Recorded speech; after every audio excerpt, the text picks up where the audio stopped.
So as you can see, we will be monitoring the chat. We're coming up to the top of the hour, and I'm sure we'll make a great effort to start on time.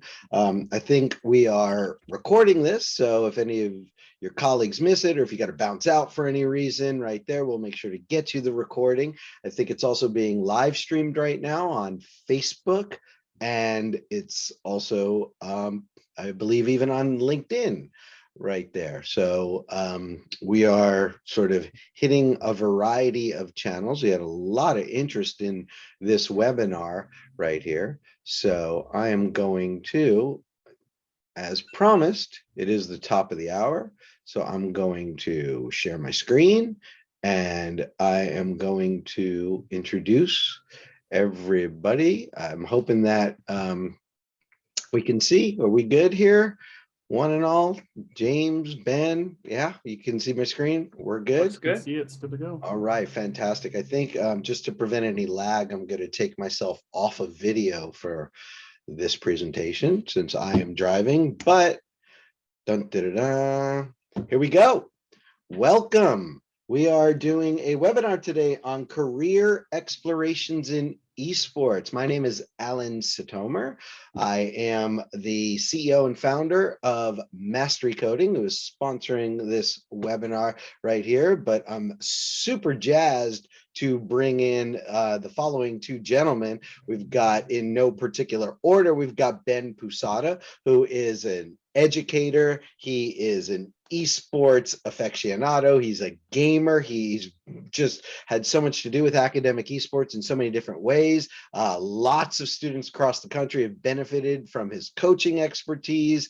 Comes right out of the classroom. So he's here for, you guys are going to love Ben. And then we've got James Bates, who is on his way to becoming Dr. James Bates at some point.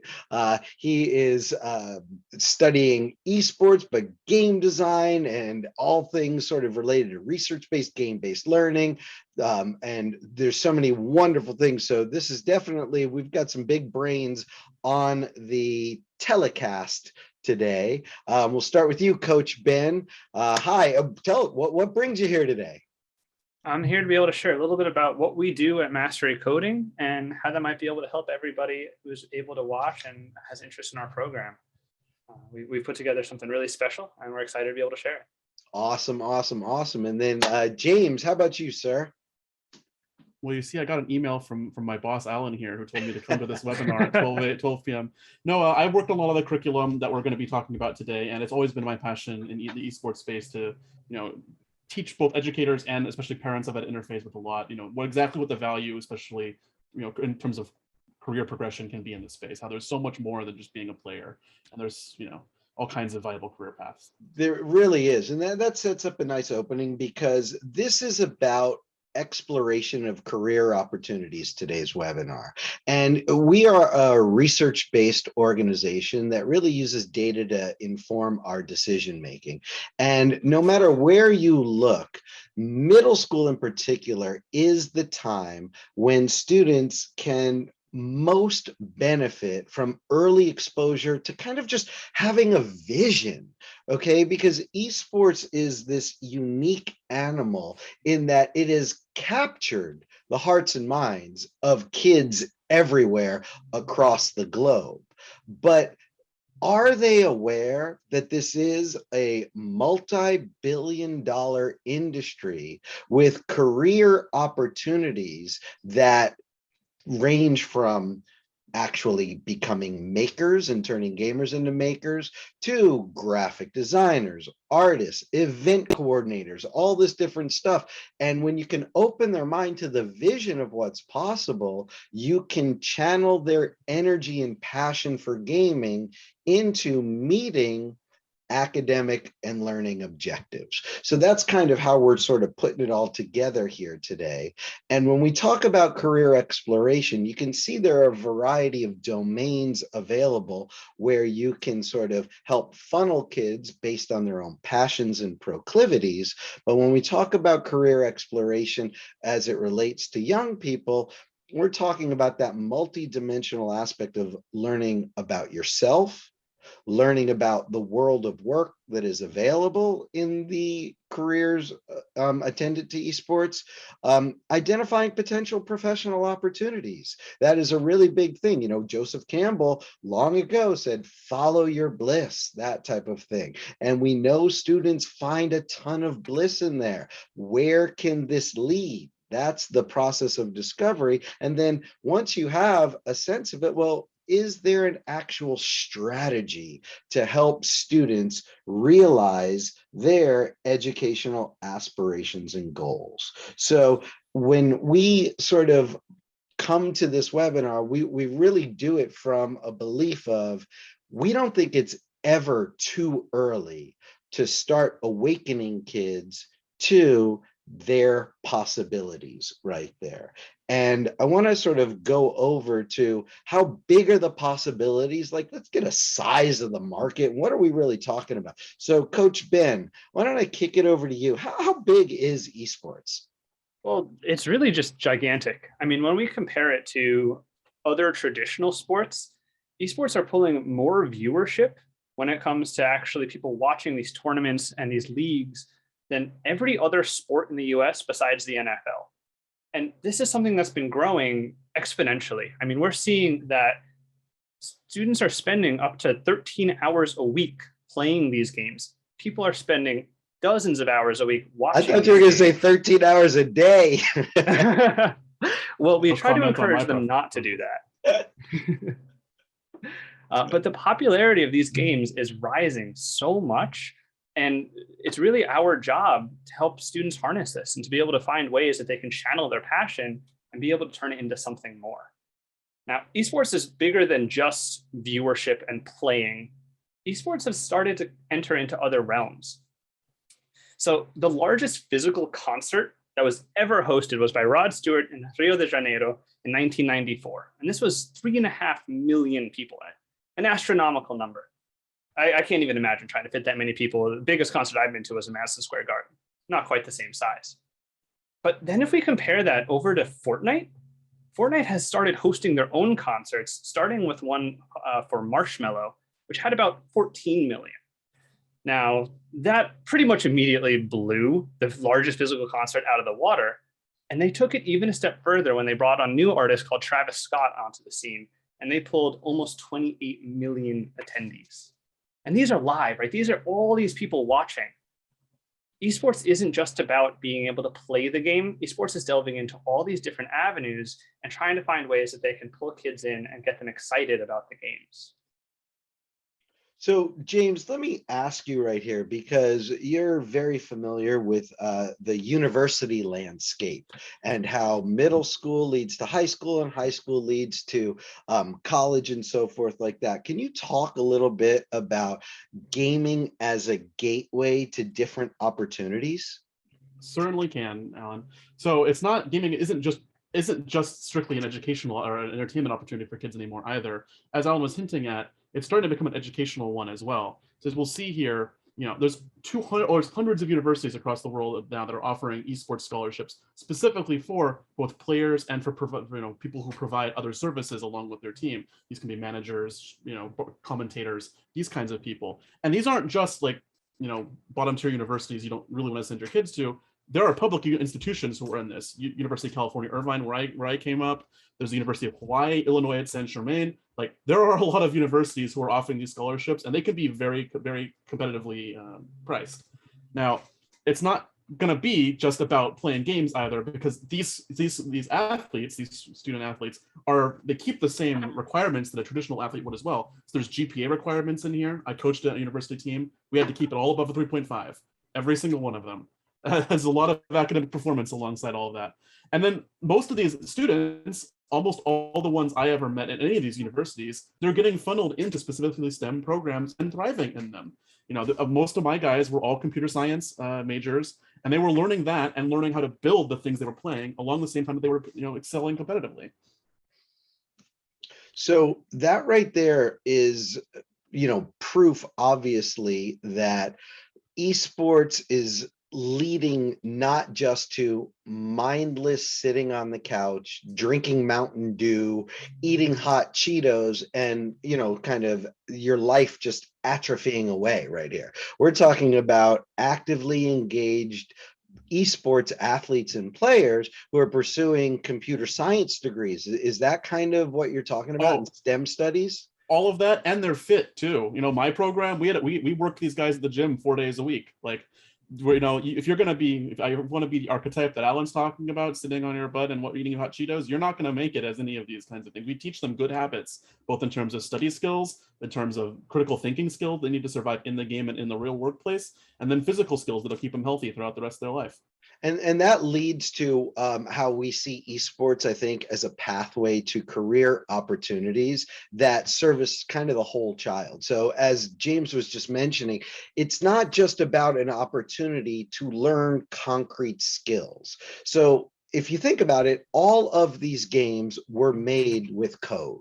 Okay, so right there, any kid that wants to mod a game or improve it in some way or invent their own game, right, they're going to need to learn how to program. And that's where the most natural understanding of how becoming a software designer, a game developer, sort of, that channel is readily available. And then, of course, there's art in all these games and the graphic design and so forth. And we know about the corollaries of how social media and live streaming and commentary and things like that. But we're also talking about huge events that are happening at LAN centers and esports arenas across the globe that require IT support. They have corporate sponsorship. There's marketing to get people there. And as soon as you've got corporate sponsors, you got to ask yourself, where are the lawyers, right? And where are the contracts and where all this? So you can see how as the industry grows, it snowballs a demand for the corollary jobs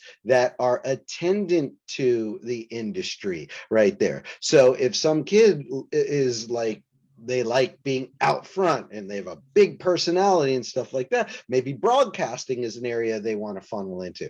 But if you're an introvert who wants to sort of hang back behind the scenes, the operational aspect of pulling it all off right there can be an area where the kid gravitates towards. So as we kind of look at the different opportunities, we realize that if you're a CTE person, career and technical education person, esports literally is touching every other career in the CTE pantheon because these skills overlap with the demands of modern automobile design. Tesla, they're not using pen and paper to draft. They're using the same tools that were made by Fortnite to consider how to make the new Tesla. Okay. And, industry across the spectrum is characterized by using technology. And these, if technologists have one sort of thing in common, so many of them grew up playing gaming, esports, and things like that right there. So as we evolve this conversation, I think what we're really talking about is lifting the hood on kids' favorite games and showing them, this didn't just come out of nowhere. People sat down and they conceptualized how to make it, the strategy behind it, the critical thinking, the creativity, the communication necessary. And this is where we start to cultivate this sort of deeper thinking about the games and about the career opportunities that are potentially available inside the games. But the one thing that probably resonates most with me, because I come out of the Title I schooling background and things like that, is how esports really there's a democratization available. Okay, it doesn't matter your height, your skin color, your gender, your race, socioeconomic background, right? You show up and you game, and that's it right there. And I think that I want to talk, Coach Ben, I want to throw it over to you to maybe speak a little bit about how you see equity and diversity in the community from your position as an educator and a frontline coach? Definitely. And when it comes to esports, we see that students connect in ways that they have a lot of trouble connecting in person or through other types of school activities. The fact that they're doing this through a screen means it doesn't matter what they look like, doesn't matter who they are beyond the avatar that they have in the game, and the way that they actually interact with other people. It's kind of like a reset button that they get to use. And we find that this really fosters community, diversity, and equity for students who are typically disenfranchised and didn't have another place to be able to connect or call home. So on the left here, you can see this is something from one of the programs that we've hosted. We had students say, is this what friendship feels like? Because they hadn't had this opportunity to connect with other people before, or if they had, it hadn't gone well and they had bad experiences. And then they started realizing, hey, this is a place that we can make friends. This is a place that we can call home. What we find is that around 80% of esports students didn't have another type of extracurricular that they were participating in. And it was leading to them not having as much engagement in school, not having as much engagement with their peers. And by being able to have access to something like an esports program, they kind of found this place to call home. And this isn't to say that those who are already in other extracurriculars didn't have somewhere that they could call home. A lot of athletes that I see in traditional athletics are also interested in some of the more fast-paced and difficult esports athletics. And it's an interesting crossover to see. Now, one of the things that we always are really careful when it comes to anything in our programs is that we promote non-toxic gaming. This is going to boil down a little bit to what we call PMA, or a positive mental attitude. We try to make sure that all of our students, I shouldn't say we try to make sure, we do make sure that all of our students go through a whole bunch of units on how to keep a PMA, how to interact with other people in a positive manner, and how to be able to pull the good things out of a conversation rather than kind of going down that negative route that we find a lot of young people are kind of natural to do. So when we talk about PMA, we're talking about supporting teammates, caring for mental health. And we find that these skills are really important to teach young because these are life skills. They have real world applicability. This is something that you're going to need in a work environment. You're going to need it anywhere. I'm sorry, in life, anybody, like I couldn't advocate more for, it doesn't matter who you are, what you do. If you have a great attitude, you are going to be more productive. People are going to want to work with you and support you. You're going to be more successful, and just life is going to be more enjoyable. I mean, nobody's going to get spared from having hard things happen to them, but building that inner resilience, having an optimistic attitude. There's research about, how people live longer, more fulfilling lives and things like that. And starting in the early teen years and learning the value, and we have the research to support this right here inside the programs we offer. It really, I think, moves a lot of sort of goalposts in a positive direction for kids, because ultimately all of us, everybody on this broadcast, you get to choose your own attitude in this world, okay? And when you learn to take ownership over that, and emotional regulation, self-control, being positive, having a great disposition, it's going to bleed over in a positive way to other areas of your life. James, are you going to say something about that? I was going to say that I can't imagine having, done very well dating if I didn't have a positive mental attitude too, and that might matter to those kids. I don't know. It's a thing I've thought about a lot in high school. Absolutely. So you said it better, Alan. Well, Coach Ben, I know that you pulled this out of a Discord chat, I believe, right here, and this is just, if you could tell this story really quick, because it's so salient. Definitely. This was during a tournament, during one of the prize tournaments, where we had a student who was a little bit on the weaker side. He hadn't spent as much time practicing, and he started to feel demotivated during the tournament. This was one where his team was really encouraging him, and that kind of got him through the first couple minutes. And then he felt like he just wasn't doing well. He kept making small mistakes, and you could feel his attitude kind of shifting. And there were other students who were watching this at the time who weren't involved in the direct match that he was in. And they were his opponents, really. I mean, they weren't on his team. They actually benefited from him doing poorly because it meant their position within the tournament did better. And yet they didn't do anything to tear him down. Instead, they started spamming the chat with things like, "You got this, Gravy, go Gravy," saying, "Hey, we're here for you. This is a sportive place. This isn't about winning. I mean, maybe a little bit, but this isn't all about winning. This is about creating an environment that everybody can feel happy and supportive and really have a place that they feel comfortable." And that's what I'm So- super proud about the program that you and James and the curriculum and stuff that you guys are really putting forth, is that sportsmanship and character are, you know, preeminent across the board right there. And that right there, that's like the kind of world I want to live in right there. So that kudos to you, Ben and James, for the way that you guys promote it. That's one of the worlds that if these kids want to play well, you know, make it up there, they have to live in too. Because as someone who's had to do selections for these university teams to figure out who gets cut and who makes it into our program, if you don't get along with other people, these positive mental attitudes, one of the first thing we look for. You know, I don't care if you're 20% worse than the next guy. If you've got the head to get better, and the people around you will support you and you'll support them, that's more important.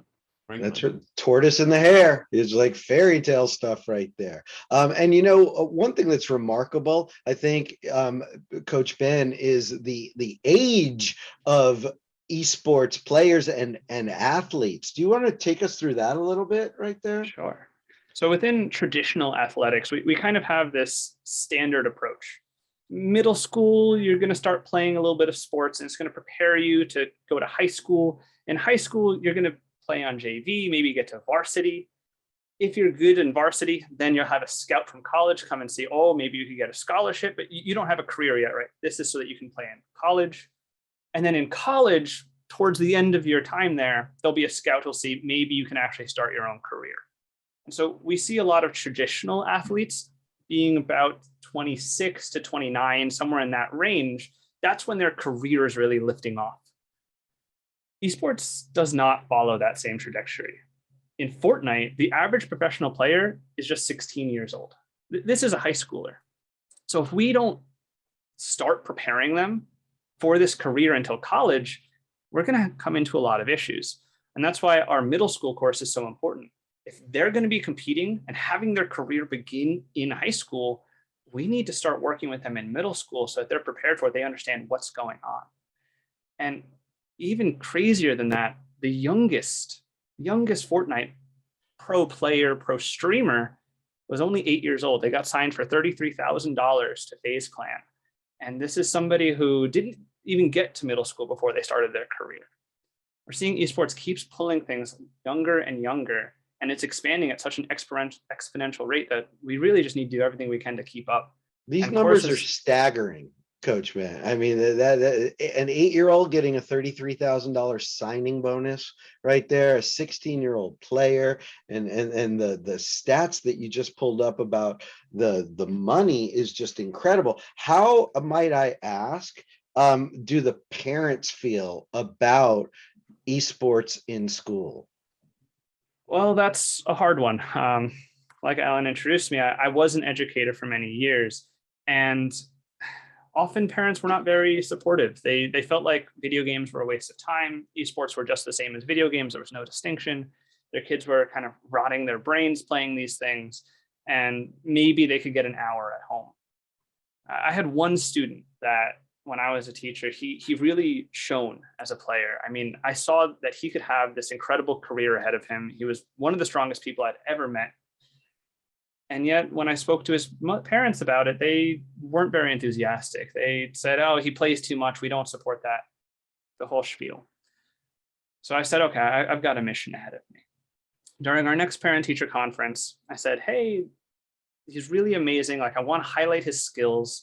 And I think that he might even be eligible for a scholarship." And that was the moment that they shifted, the U-turned. They heard the word scholarship and went, "What? How can I support him? How many hours should he be playing? Do we need to buy new things for him? Should we be creating kind of a schedule that he has to follow to practice? What type of professionals do we need to train him?" it was this immediate stark contrast. That was really amazing to see, honestly, because they saw, wait, this actually has a career potential. If he can get into college using this, that's great for him, less debt for later in his life. And then if he's got the scholarship to college, that means there's a career that he'll be able to follow outside of college. And they hadn't seen that before.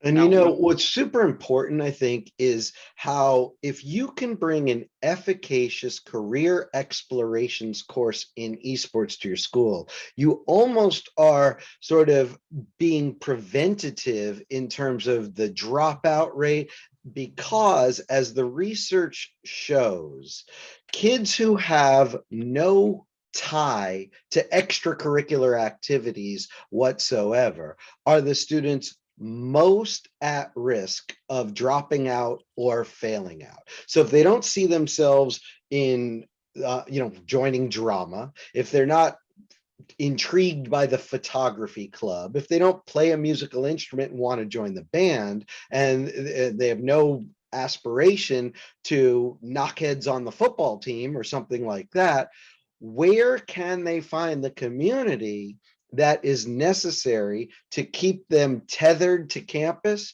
and feeling motivated and finding that relevant real world opportunities and learning that speak to their hearts right there? So that's where I think it is so important for the administrators to just keep an open mind about when you're meeting students where they are, and you're making sure that they're exposed to very credible opportunities and so forth like that. You're really doing a service to your at-risk population right there. James, did you have another thought on that? Yeah, I can say I have anecdote supporting that as well, in that I did a lot of the admissions for our esports program, or at least worked with them, and we had some kids in high school who we approached, kind of scouting them in their junior or early in their senior year, and had one of them in particular didn't really have the grades. We're UC Irvine, very difficult to enter school. And let me tell you, there was a pretty amazing turnaround once you got the idea, once they got the idea in their head they could come play at our school for real cash. We had a player who turned his pretty middling GPA, and by the middle of his junior year, got himself back up. Was getting 4.0s, 3.8 by the end of his senior year, and managed to scrape himself in. Really applied himself because he saw the light at the end of the tunnel. Like, he knew what he was going for now. Yeah, that's great. And James, that's why you're such a great contributor to the curriculum in ways of how, what does it look like, right? Like, what are the philosophy is great, theory is great, but educators need tools they can bring into their classroom. Can you talk a little bit about sort of the curriculum of esports career exploration as an elective course available to secondary educators? Certainly. So the course that we're designing is mostly intended to be a sort of circuit that educators can take their students through to see a lot of the ancillary careers that exist. Now, it does start with like professional player, but it quickly moves into things that are more professional, that maybe more people might think of a more traditional profession, like event manager for these huge esport events, talent agent, and a lawyer for these players, these contracts they're dealing with. I was going to go through that slide, but we can skip through it. But yeah, these are the adjacent careers, and I always tell people this, that those tournaments you see on stage, the people, no offense to the, as a coach, I don't mean this, but like the people on the stage did the least to make that happen. They just showed up and played, and that's important. Don't get me wrong; those personalities drive people in, but there are hundreds, if not thousands, of people behind the scenes who made that work. Like, I was over in the Riot Games studio all the time for my work, right? I saw these people, hundreds, working their butts off to make that beautiful broadcast happen. So all of these sorts make that happen, and all those people, they're making great money because there are very few people who know how to do what they do. This is all new. We're making up as we go along. Even we're talking about how the player age has gone down. The professionals who support them are all young as well. A lot of our university programs, we're pulling people right out of high school and telling them, hey, we have this stream that 500 people watch of our games. You need to figure out how to make that work. And that's tough. It's a tough problem, but it's a problem that carries them well. And the earlier you can teach these skills to them, to give them the expectation and the pathway to make that a reality, they can go into the university and be like, hey, I can run your stream of 500 people, no problem. I know personally, they'll get a job. They'll get a student job right immediately. Yeah. So James, tell us a little bit about like what students will learn Certainly. in the course content. Right. So we're kind of staging it up by days, and the very first thing we're teaching is like, what is this job? What does it mean to be a pro player? What does it mean to be an agent? What does it mean to be these things? How much money will you make? Can you expect to make? How much money can you make at the top end? And who's hiring you? What jobs? What companies are you trying to look at? If you want to find out find one of these people, where would you look? Those kinds of things. Then we're moving on into what kinds of skills it takes. If you want to do this, how do you get around it? And where do you want to get educated? Do you need to go to university? If so, what are the best universities? Do you need to learn how to be a freelancer? Should you learn about how to manage your own business along the way? Those kinds of things as well. And then we were doing trying to get an interview with a notable figure in each of these professions to bring a firsthand account of what does a week in the life of this look like? What do you do on a day-to-day? How did you get where you are? Like, what's your career? What's your path? And then what can we expect to have your life be? What are the employment opportunities? How many organizations? What are the major organizations? Do you have to, like I said, how do you have to freelance? What are the hard and soft skills that you'll need? What are people looking for? What do they say they're looking for on job listings? Those kinds of things.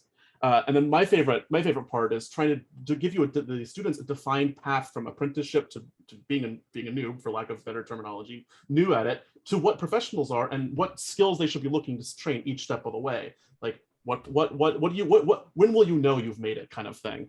And then finally, like, how is this skill connecting to all the other industries? Because that's another thing about esports we kind of touched on a little bit. It's all very interconnected. All these people, you're touching all of the other people constantly. You have to know how to interface with all these people and what you should expect in that regard.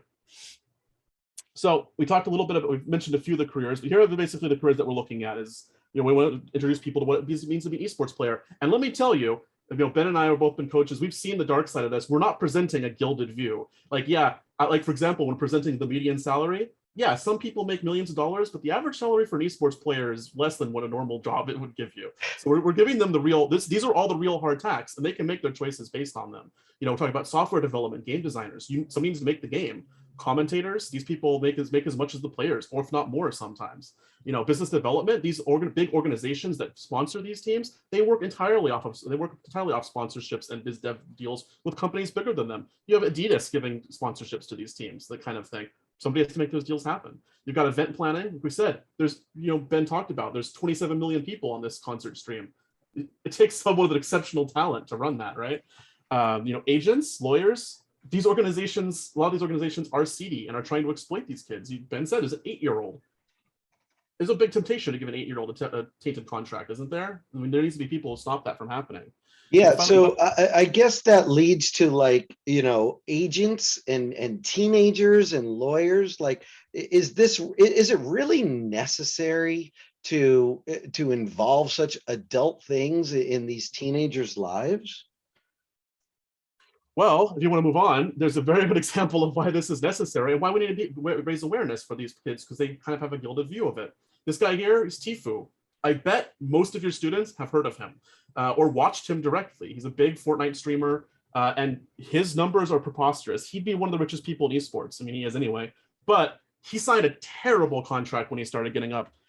One so bad with a FaceCon, actually the same organization that signed the 8-year-old kid. So you can hold your own opinion on that. But when the terms of the contract came out, his attorney, who had been was probably the best well-known esports attorney, he described it as the most unfair contract he had ever seen in 30 years of practicing law. They were taking something like 90% of this guy's earnings, and those earnings were massive.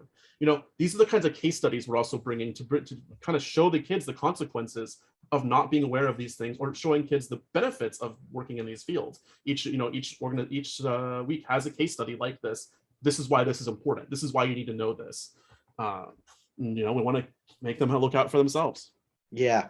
So I think that, the big picture, to see the forest for the trees, because we are sort of coming to the end of our time together, is that This approach to career explorations in esports is really about tapping students' passion for the games and the technology, and then exploring the design by lifting the hood, and then teaching them concrete skills that can lead to accreditation and or certification, which is straight down the CTE pathway, that can open up prosperous careers for them in areas where they find deep meaning.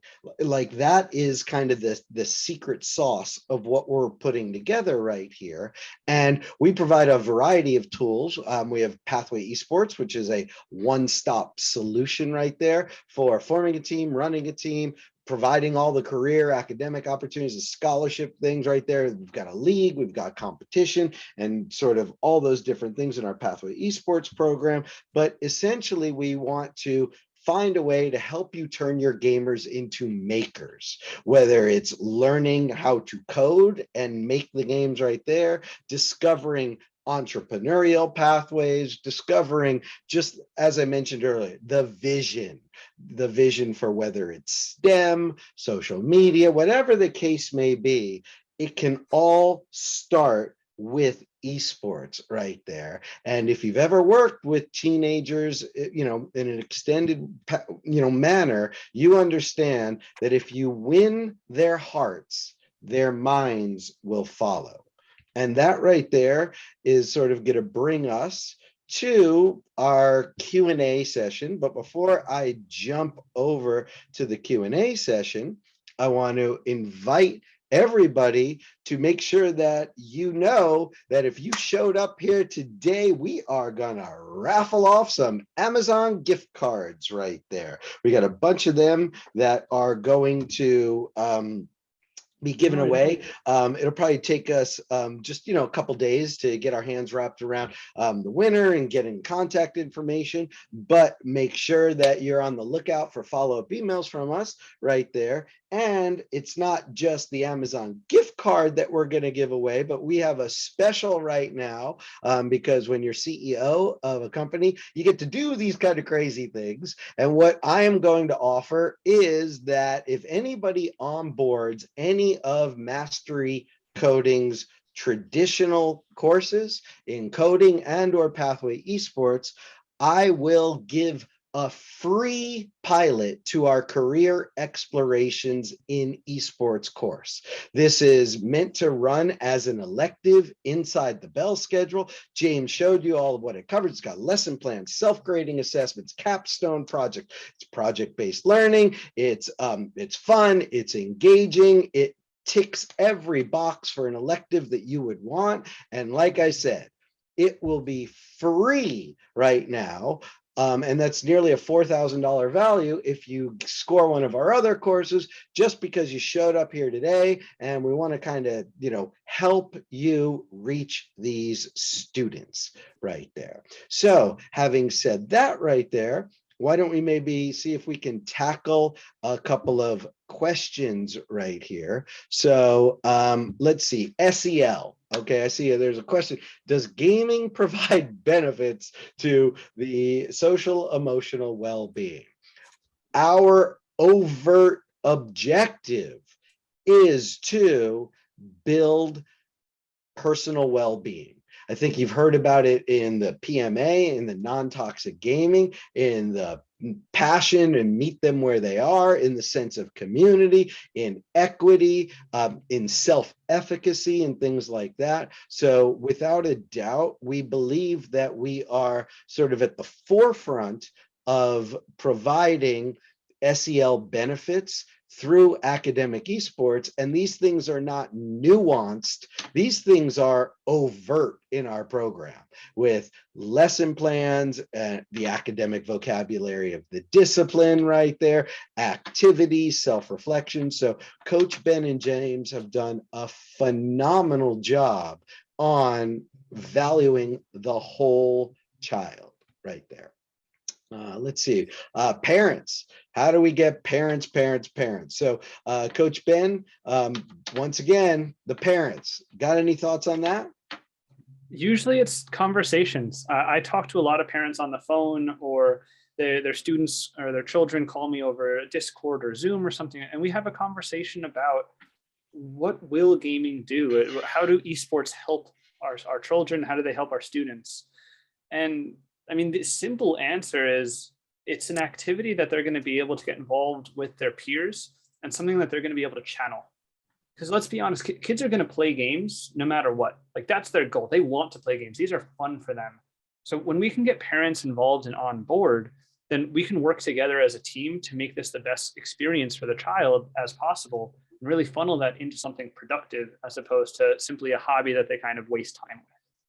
So when it comes to getting parents involved, it's all about chatting, conversations, and making sure that they understand the benefits and how they can help. Great. Great. And also we have a white paper on the benefits of academic esports. So if you just, we got a QR code or you send an email to hello@masterycoding.com and if you request the white paper, we're happy to send that to you and share that with you. So then there's a couple of other very pertinent questions I'm sure we want to get to. One of which is about girls and gaming. So I have two daughters myself. I've got a 9th grader, I've got a 4th grader, and the idea of equity, diversity, gender, things like that right there. This is a very vibrant topic in the world of gaming. James, how is it that you feel that girls can be embraced with kind of the energy that best serves them in the world of gaming? Right. So we've actually been a lot of experience we've had over my programs with this, because the reality is girls are playing games at almost equivalent rates to boys. A lot of times they don't want to admit it because of the environments there. But when you bring them into a socially controlled setting where it has this positive outlook on it, you'll find that there's a lot of girls who want to engage in these kinds of programs. They like games too. There's really no difference. We have plenty of female members of the Pathway Esports program. And speaking from my experience working at my university program, most of the administrative staff who made the program actually tick were all women. And there was lots of interest from girls coming up from high school into joining as professional players or as members of that team as well. It's not a guy's game, is I guess what I could say. And if you ask the girls in your school, reach out, you'll find out that's very much the case.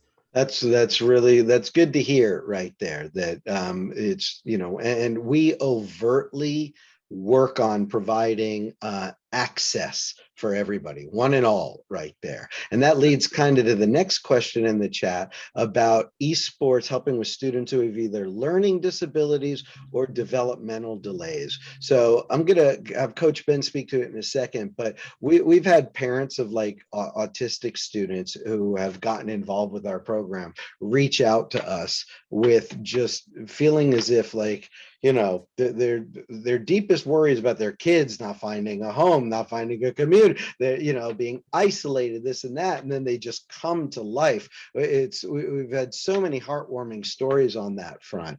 Coach Ben, I know you do a lot of purposeful work on working with students in this category. Do you want to speak to that for a moment? Certainly. When it comes to accessibility, esports is about as good as it can get for any type of kind of traditional approach or organized approach that somebody with a disability can enter into. I had a student this year who within the first week or 2 weeks of the program, his mother emailed me and said, "Hey, just want to let you know that he's got a couple of different things going on. We actually just came back from his 42nd surgery since he was born, and he's only 11. He has a bunch of disfigurations, he has some developmental delays, and he has some cognitive processing issues. How can we work together to make this a good environment for him? He's really excited for this. He's never had a chance to do an athletic before, and this is the thing he's been looking forward to all year." So Wow. I immediately was excited to be able to work with this woman. She reached out, and that always shows this level of dedication. That's So great. we worked together and made it an excellent program for him. He got to compete in our tournaments. He got to connect with his teammates. He'd never been on a team before, so that was incredibly exciting for him. And he got to make friendships and connections with kids that he's still talking to them this summer. Wow. It's absolutely amazing to see what somebody who had no ability to play a traditional athletic could do when all he needed was the use of his hands and be able to look at the screen. Wow. if I could speak to the ceiling of that too, one of the greatest competitors we played against and one of the greatest people we met as well during my time in collegiate was a player who called himself Mr. Stumpy because he didn't have a right hand or left hand. Sorry, he played on he played on the keyboard. Was able to play this really keyboard intense game in a way he'd figured out with just as he called himself the stump of his left arm. Because there is a lot of accessibility options for these kinds of things, these kinds of games. There really is a high ceiling to where you can go, and honestly, I've seen some incredible stories of people who have overcome challenges to get there. Yeah, and then that's really great, because I think at the end of the day that we're really working hard to serve kids in a meaningful, authentic manner that, as I've said before, meets them where they are and provides them a vision, an opportunity, and things like that. So I want to say thank you to everybody for sticking around right now. I'm Alan Satomer. We've got James Bate and Ben Posada right here. And if you have any questions, we hope to hear from you. But for now, thanks everybody very much for showing up, and we wish you a wonderful summer. Bye, everybody. Bye all.